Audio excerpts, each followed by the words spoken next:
last couple of hours, from 2 hours, from 2 o'clock, it's just unbelievable how, we've reached 4 o'clock with all the inspiring stories and the journeys that people have had.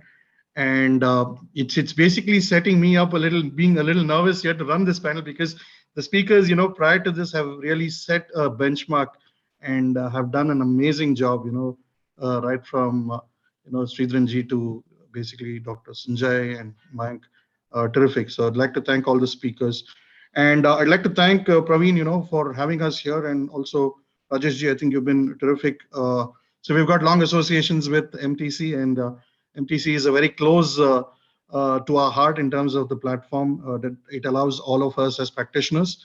But yeah, thank you for this opportunity for helping me run. I'm going to moderate this session today. I have esteemed panel speakers here today. I will let them introduce themselves, but I'll probably just give a quick round of introduction about myself. I work for this company called Northern Trust. It's a 128-year-old company, and I head the process excellence and digital transformation for the Asia Pacific region for Northern Trust APAC. Right. In me today in the panel, we've got Rohit, who is from the Sodexo organization. He heads the process excellence, and we've got Atul from Shriram Life Insurance, and we've got Abhishek Saxena, who is from TCS. So I am going to, ask them to give a quick round of introduction. But before I do that, maybe I'll do some bit of context setting, and then we'll jump right into the whole discussion. But just before I get started, with the panel, I'd like to make a quick disclaimer here. The reason I would want to do this is because we know that a lot of us over here are coming from the financial services background, and it's important for us to ensure that whatever views that we present here are our own personal views. Though we work for these large corporates, it's our own personal views and nothing that we would want to represent any of our organizations or the clients that we service. Right. So having said that, I think it's a very interesting topic today that we are here to talk about value creation, and I hope that we'll try and do justice. We'll try and get into more details around what is value, and we want to talk about how is the pandemic really changed the whole definition of value or value creation as such. And then we'd also want to look at how digital transformation is fueling value creation. What I've got here is, an agenda where I'd like to get a couple of opinion polls that I will put up out here before we start the discussion for specific questions. And then we'll get the panelists to answer those questions, and then we'll come back and then I will share the results. So I'd like to see whether the audience is really calibrated with our panelists as well. It will be an interesting perspective for us to understand what the larger audience is thinking vis-a-vis, the panelists out here. So that's how I think we'll run this for the next 40 to 45 minutes. So value creation here for us, as we talk about, really it starts with a story again. Not the greatest of stories, like how Dr. Sanjay mentioned, but been with MTC for the last 2 to 3 years. We've seen MTC, grow. We've seen MTC do really well, and we see that it's getting larger and larger. But one thing that's changed over the last 1 year, especially with the pandemic, is that it's all gone virtual. And not only MTC, basically, if you look at it, a lot of the conferences that we attend today are all virtual. So some of the merits and demerits I'd like to outline out here. So the fact of the matter is, today we are able to sit in our homes and attend a conference and meet leaders globally. So we have access to a larger global pool of leaders that we're able to connect with. We do not have to travel. We are at the comfort of our own homes. We're also able to take, any of the conferences either in live or on demand. So we're able to do all of this being at our home. So while these are some of the merits, what I do want this audience to sit and ponder upon is the fact that the whole idea for some of them in terms of value for going into a conference, if I have to call it, is one of the points is that they really get to meet people in person, and they're able to network with leaders through high teas, through dinners. So that is something somehow, some of these virtual conferences, at least for me, don't seem to have addressed. So now that leads me to the question, what is value, right? So without further ado, leaving this thought with all of you as audience, I'm going to jump right into our panel.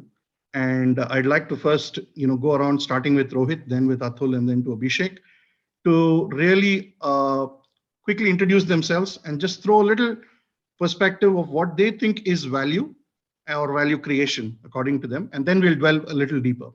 Right. So over to you, Rohit. Thanks, Vivek. Am I audible? Good enough? Okay. So just to start with a brief introduction about myself. So currently I work with Sodexo on-site services for Asia Pacific, and I take care of solution design for new businesses as well as operational excellence for the business which is currently running. So it is a mix of both the aspects in terms of designing new solutions, winning solutions, as well as improving the current operations in terms of driving efficiencies and excellence around. So this is about my brief introduction. And now coming to the question, I mean, so briefly touching on, we have been discussing value and the excellent session by Dr. Sanjay and then Mayank, talking about different aspects of value. Yeah, so obviously once we talk about fundamentals of value, right, it is always about quality, cost, delivery, and then some of the financial aspects in terms of what is the return of investments, and then looking at different viewpoints, whether it is from the client's perspective or it is from the consumer's perspective, or is it from the employees, partners, right, the investors, right? So definitely this is the fundamental about value.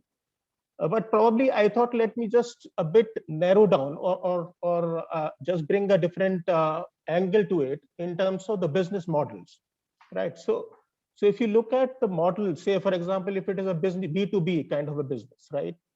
So that is where I think the more degree of value which will get attached to is around the resiliency or around the partners or the businesses which come together, how aligned they are in terms of ways in which the business is run, or the policies or the priority areas, right? So whether there is alignment around that. So that is where these kind of things become a lot of importance when it comes to that partner being valuable or adding value to their own businesses, right?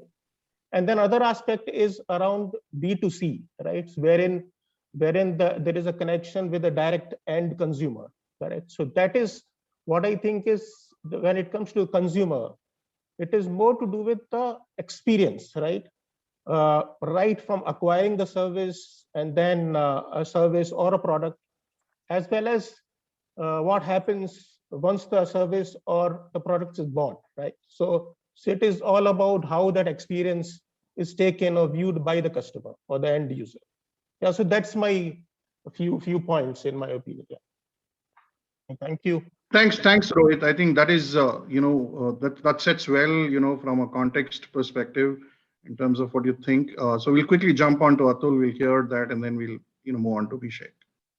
So Atul, over. Okay, thank you, Vivek. Thanks a lot. Thank you, everyone, for joining in. We have good participants, and after some very extreme speakers, we are here. So we have to do justice. I have been. I am from a small city. I always start with that. I am from a small city of Jaipur. I think it's a beautiful city. I have been moving around. Last 2 decades, I've been into life insurance, and have seen a tremendous change in this industry. Thanks to it, I have learned a bit. It's an ocean, and that's why I call myself as a student for life. There is no end to learning. So I think today also we've learned a lot of things, and we will try and see if we can share some of our experiences and share the learnings as well. Small family, one 15-year-old daughter, much more faster, agile. Just because she's the new age person, so I'm learning every day from her. So that's about a brief background about myself. About value, especially for life insurance. Still in India, life insurance is considered to be something which is a push product, because you buy a television, you see it coming. You buy a refrigerator, you see the value of it coming in. But when it comes to life insurance, it is intangible. You don't have it, you can't see it. So it's very, very important. One word or two words which are very important when you associate value to something like life insurance, insurance in general, is trust and confidence. Because somebody trusts buys a life insurance policy, buys a solution in anticipation that when the time will come, the company will stand by and deliver the value, the commitment, the trust that they have imposed on them.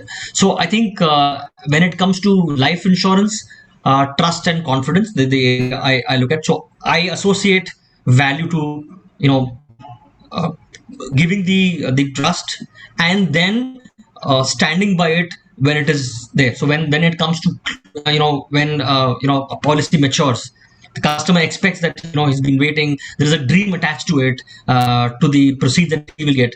Am I shattering the dream because some mis-selling was done? No, not at all.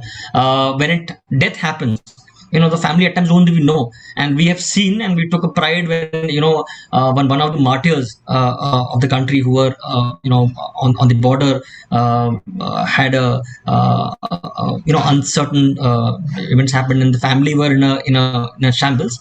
Our MD and CEO traveled all the way, and spend time with the family, not for the photo, but in actual, because we have this program where we go and meet customers.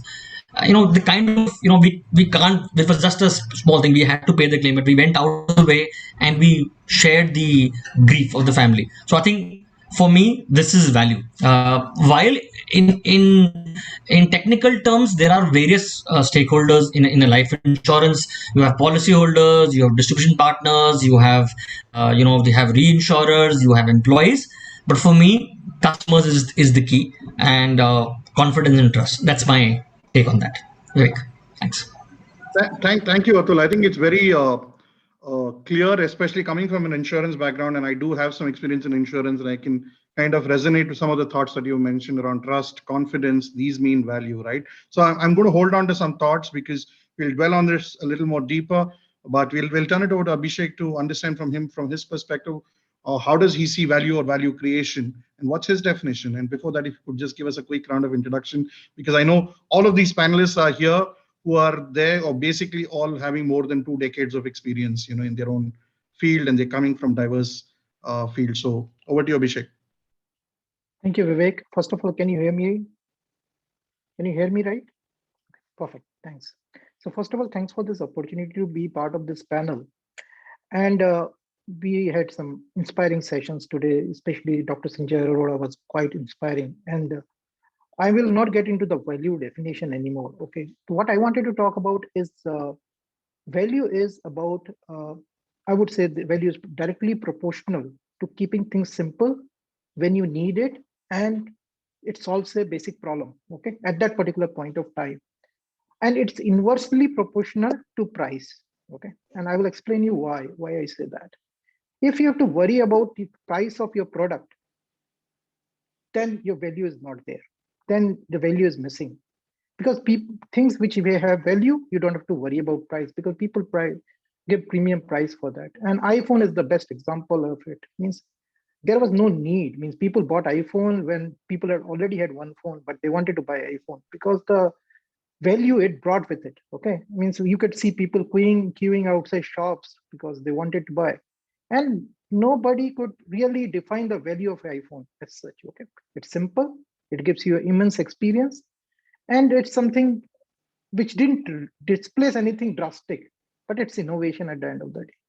So for me, the value is how you make your product so awesome that people don't think about price. So that's my definition of value. Now at COVID times, things which were not even thought about, means pedometer, who thought about pedometer? And pedometer became one of the most important things because of the situation. A COVID kit, nobody thought about something like will become so important. So things, water can become very important, valuable for a person who is very thirsty. So the value is also situational. So that's my take on value. Value can change with time. A thing which was very valuable a year back is no more valuable today. Okay. No, thank you, Abhishek, and thank you everybody here. I think you beautifully set the context, given a different perspective. It changes over a period of time. It really is sometimes value is not measurable, right? Like you mentioned, the iPhone. It's quite, you cannot put a measure around some of these things as to why somebody goes and buys an iPhone. So yeah, I think very diverse, very, very interesting point of views. So I think we'll move forward with this, with respect to the panel, to try and understand and dwell on this subject a little more deeper with respect to what is value creation. But what I'd like to do is I'm just going to invite the audience for my first poll, right? And I'm going to give about 30 seconds out here to answer this first poll here. So just give me a second.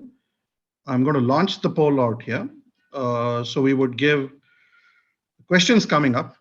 So now I'm going to give a slightly different twist because I know, we are looking at this from a consumer perspective. So I want all of you to think about yourselves as consumers and say, as consumers, has your definition of value changed in this post-pandemic world?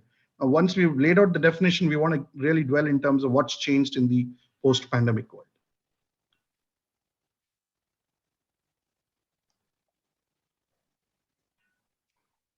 So having slowly responses coming up. So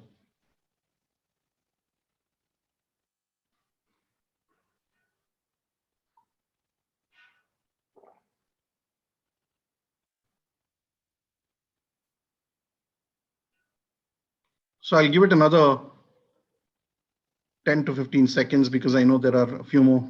It's kind of, we've got about 50 odd votes.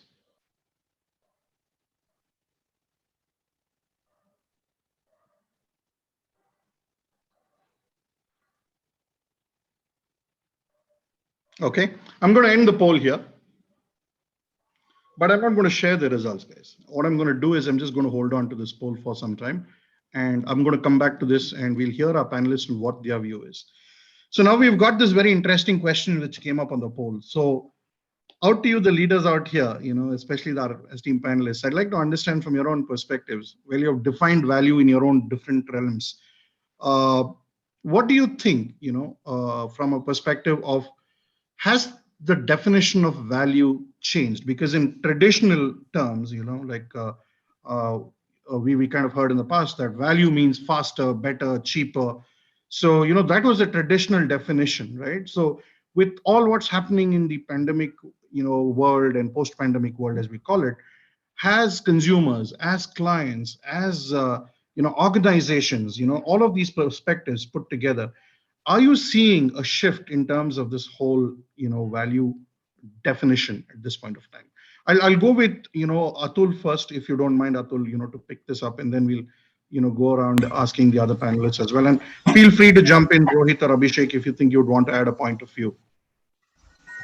Okay, my view is that the value has largely further expanded, and I think it will not be same across the sector. For some sectors, maybe it's different, but for my sector, it has only expanded.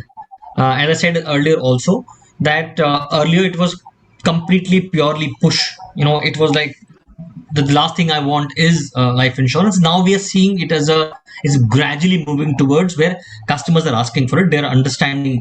However, since it's a very long-term value in long term, maybe in the short run there will be reactions. There will be because we are in a different state altogether. But I feel in the medium to long term, this is certainly going to go. I was seeing some stats somewhere. Health insurance was the last priority among people. Nobody, nothing happens to me. Why honestly go for it? Just in the pandemic period itself, we saw 25% increase in health insurance and term insurance, which was earlier not a go-to thing for the customers. But I feel in the medium to long term, it will expand, but largely it has remained the same as far as my sector is concerned. That's my take on this. Okay, thank you. Any other views from Rohit, from your perspective? How do you see some of the sectors? And I don't want to limit your thoughts around only your own sector, but feel free to add in, look at it more holistically. Yeah, if you could throw your view on it. Sure. So what I see, I mean, as Atul was mentioning, right, and all of us definitely feel that okay, there will be a varied level of value transitioning, correct, from one sector to the other. But there is a definite change, right? And it is quite significant, which I see. Okay, the fundamentals might remain same, that okay, it is around higher costs, I mean higher quality, lower cost, right? All those fundamentals will remain same, but the end of the day, it is all about how can you get more. The service level required today is increasing, correct? And as well as the cost pressure with many of the segments, right?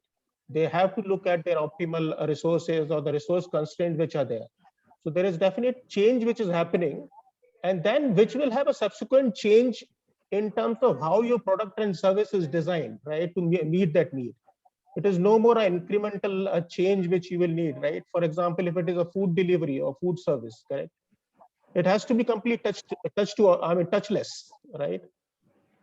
It has to be delivered at home, correct? So there are a lot of things which are changing in terms of service delivery or the product or solution design itself, correct? As well as if you look at the business model, the operating model of the businesses, right? Be it shared service or any sector, so to say. The hiring strategies are changing completely, right? With work from home, it is not about only where you have a delivery center, correct? You can have a delivery center, you have a skill, right? Skill is wherever the skill is there, you can hire people, right? So a lot of subsequent change which is happening around that sphere as well, in terms of designing your business delivery models, your product and service solution design which are there, correct, which can cater to that changing need. That's what I feel. Yeah. So it's quite a large scale change which we are seeing of late. So that's very different from an insurance sector where where Atul was talking about, it's expanded but mostly the same, but whereas I'm hearing from you, Rohit, that it's definitely changed the value proposition. The business models are being relooked at, and the way you operate is being questioned. The skills that you hire are different. So yeah, I think we've started to get diverse views here, and I'm interested to put up what the results are, but I'll hold on to that in a bit. But Atul, I think you're raising your hands if you want to add. Just one thing, uh, from a customer, you have to see whether it's from a customer's perspective, how is it, and from the provider. From the provider, yes, I agree with you. Lot has changed, lot will change, the expectation will change, cost pressures are there. I am seeing, specifically from insurance, from a long-term perspective, for customers, it has expanded but largely remained the same. That was my point. Yeah, sorry. Perfect. No, I think the question that I'd ask the audience as well is with respect to consumer, and that's with purpose, right? So I think I like the point you're given, both the point of views, but we'll hold on to that, and we'll hear what Abhishek has to say.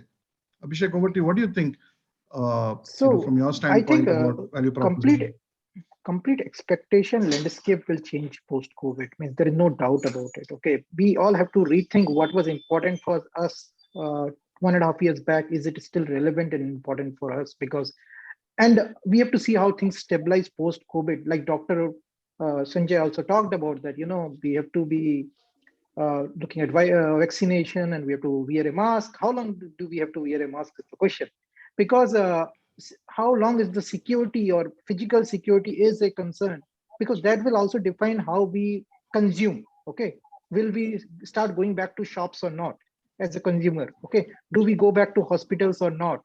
All those things are there. Means and I think Praveen also touched in the morning about the security, which was in IT services, one of the biggest thing talked about, having this access controlled ODCs and other things, SDCs. They're things of past. Now people are working from home. They have secured machines from home. So I think the complete redefinition has to be looked at, and what we consider important and must have been challenged. Means many of the customers I used to work and talk to before, they wanted people around them all the time. They said, no, we need people around us. Now they have been without people for 15-18 months. So I think they have to reimagine their own thought process. That's my view. Thanks, Abhishek. I think that's so. My option is A. Option A. Okay, all right, great. No, so let's just share the results of this poll. I'm putting it up here for folks here. Largely, I think if you look at it, the audience have said, we've got a good population, about 68% people who have responded here are saying that, yes, option A, pandemic has completely redefined the value proposition I seek. And to your point, Atul, you have a few people probably, thinking about it from a life insurance perspective, saying, you know what, it has expanded, but mostly the same. But, I am interested in those four people, to understand why, maybe I think it's a debate offline we should take as to why it remains the same. And again, I would encourage, all of them to just go ahead out here, actively participate. And if there are any questions that you have, we'll try and address it at the end. But, moving on, I'd like to just take this a little more deeper in terms of understanding from our panelists, but around how have some of the new age technologies, really fueling some of this change, and are we seeing a drastic shift? So some of this, before we go to the panelists, again, I'm going to open up a poll here, but before I do that, my own example I'd like to share, right? So I'm going to give you a view of how things have changed, and it's not very different. I'm not going to go into financial services where I'm going to come from, but more interestingly around what we've been deliberating in, prior to the panel discussion about this whole Practo app, the healthcare industry, and with this current time of crisis, I'd like to leave the audience with a thought to think about and ponder upon, right? So now today, if you look at it, I am able to sit at home. I am able to go ahead and avail a service from a doctor without going into a hospital or a clinic, right? So I have this whole beautiful app which tells me, from a range of doctors, not only from your own city and your own radius, but also some of the other cities that you may want to choose. It tells you what the qualification of the doctor is, or it tells you what's the rating that people have given. All of those great stuff and analytics is there around, who the individual you're going to meet is, right? Traditionally, that was not happening. You go into a hospital, you walk in, you say, you know what, I want to meet the specialist, and whoever's available, you go meet them. Or if it's your family doctor, you go meet the family doctor, right? And today you can do teleconsultation with basic kits like, your oximeter, the blood pressure machine, your sugar levels, all of this can be measured at home itself. So there is on one side, the product innovations that are happening, which you can do a lot of things at home. But having said that, I'd like to just draw in a little thought and, want the audience to ponder about. Do you think this whole industry of teleconsultation will remain the same post the pandemic? The reason I ask this question is, are you more comfortable going into a doctor, having that touch and feel, having that experience where you're having that face-to-face interaction? Or would you think that this industry will still boom, right? In terms of it will remain what it is? Or is it just because of the pandemic, right? I'm going to leave it with that thought. And I'm going to open up for my second poll out here, where I'm going to ask the audience to help me with this question. Just give me a second.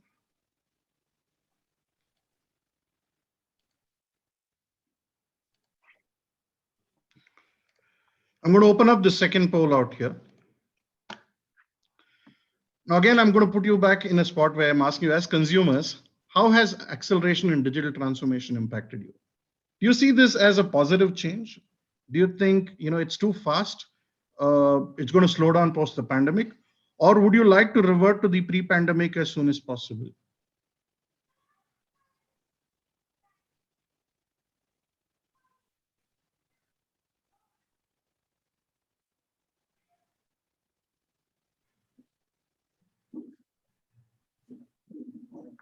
I'm going to give it another 30, 40 seconds. We should have a fourth option saying none of the above.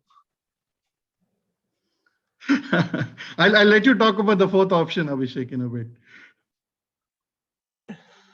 By the way, I'm going to come back to you while this poll is going. Now, I'm going to come back to you on some of the specifics, around things that you'd like to talk about, Abhishek, and I'll kind of get you in there. But just bear with me a second while, the polls are coming up.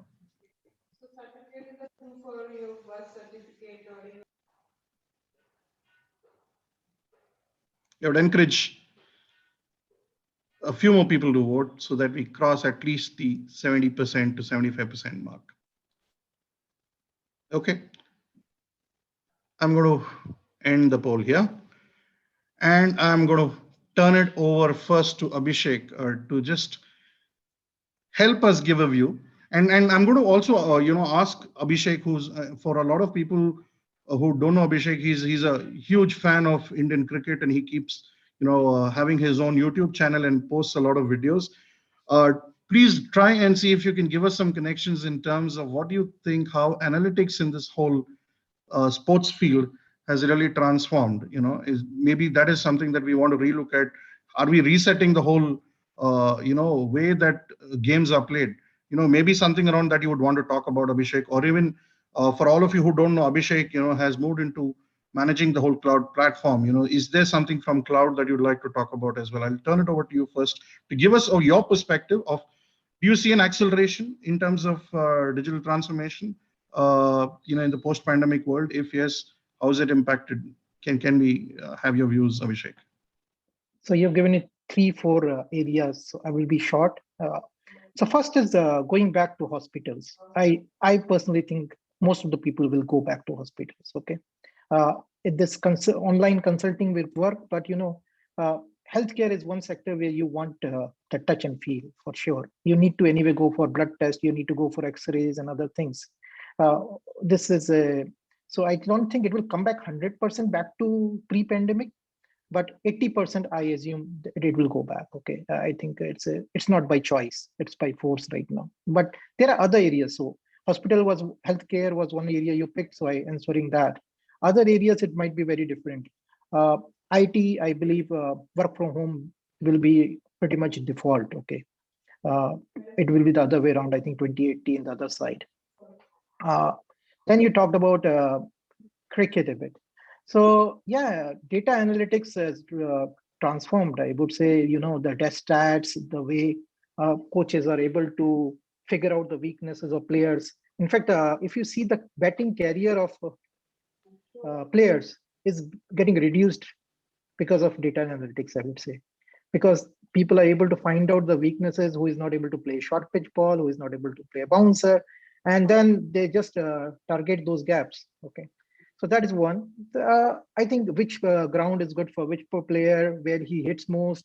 So the whole strategy part is evolved hugely. Means, and for a change, I think coach has become important in cricket. Previously, coaches were like it was all about the captain has an instinct, what it was all about. But now I think we'll start seeing cricket shaping up more like basketball and other games where coaches play a very important role. And last one you talked about was cloud. Cloud has transformed the world.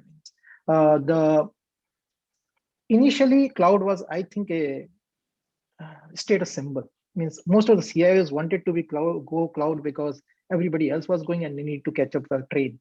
They felt like I was missing the train, but they didn't do a lot about it. Okay, but okay, I've put some workloads here and there, and just they can say that, oh, I've started my cloud journey. But and I call cloud a journey because it will be very, very impossible to say what is the end of it, because the technology is evolving and changing so fast that nobody knows the end game of it. But what has cloud done to organizations is help them become more agile. And then what has happened? The companies are now able to scale up and down faster. I will take an example of Zoom. When pandemic hit us, Zoom was able to scale up so much. Means that this call is also on Zoom. That they were able to do it because of the presence of cloud. Otherwise, nobody is prepared for that kind of resilience. Similarly, BCP. People used to have data centers which are in different cities and try to work through that. But now most of the organizations are going for cloud as their BCP option as default. Okay. Last is companies are able to work on their core instead of thinking too much about the scalability factor of it. Okay. So the productivity and the speed has drastically improved thanks to cloud. And I think especially the data analytics part of cloud is going to really transform. Means if you see Amazon is able to get inside our mind.